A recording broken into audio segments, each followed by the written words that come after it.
perquè ens ha plantat la llavor de la lluita i la superació. Per un lideratge a favor de la llibertat de pensament.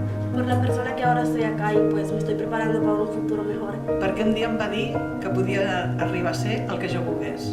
Des de que va arribar a les nostres vides ens ha canviat per complet.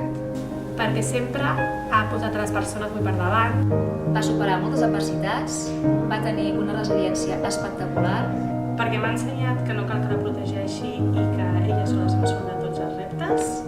Perquè ens ha ensenyat a tenir esperit crític i a fer respectar la nostra pròpia veu. Me ha ayudado muchísimo en mi mala situación y cuando me he puesto muy triste y me ha dado muchas opiniones y me ha ayudado mucho, que es mi madre de acogida.